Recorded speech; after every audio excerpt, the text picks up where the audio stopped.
Hello, today we're going to look at different ways of making the I sound.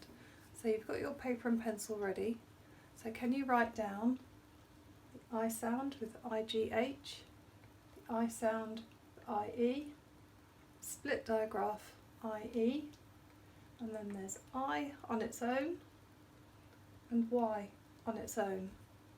And then we're going to go and look at some objects. When we look at the objects, you're going to see if you can write them down in the right places. Some of them are a bit tricky, so be careful.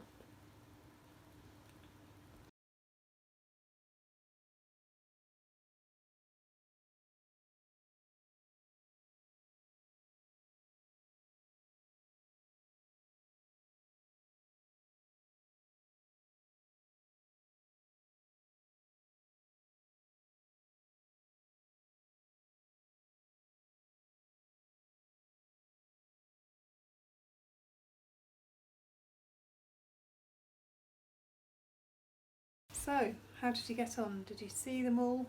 Did you work out what they all were? Some of them aren't actually the names of the objects. Some of them are the things that the objects do. So let's have a look through them. We had George dressed as a knight. So remember, that's got the silent K at the end, and then the trigraph T at the end. Knight. Did you see this one?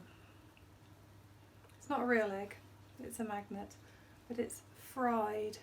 So we'd sound it out as f-r-i-d, fried.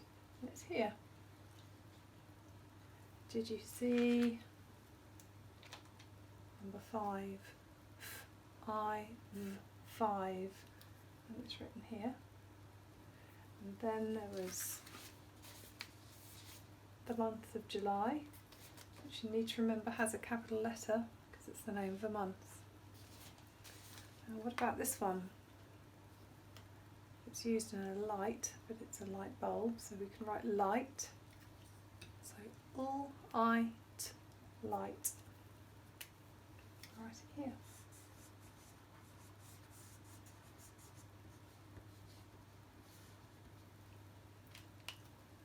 And we had the dragon. Now we used him before when we made the A sound for tail, but this one is looking at his wings, which he uses to fly. So that one goes here.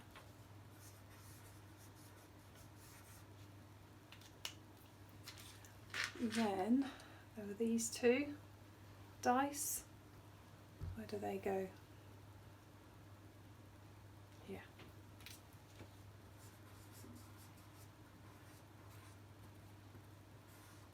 And remember, the C next to the E makes the S sound.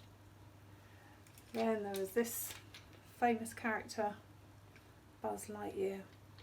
If we sound out light year, it would be L-I-T-Y-ear, light year. And remember, he needs a capital letter as well.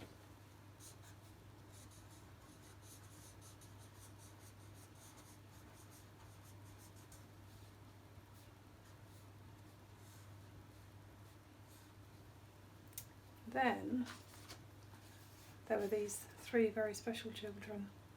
But one of them is a child, so we can sound out child, ch-i-l-d, child.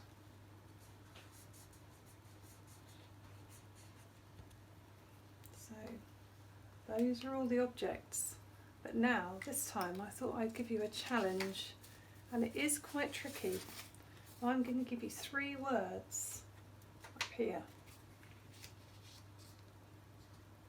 And see if you can work out what the words are by reorganising the letters. So there are 3 words here. They all have different ways of making the I sound, but I've muddled all the letters up. So you've got to remuddle them, sort them out, and make the words. So this one, I'll give you a clue, uses one of these digraphs.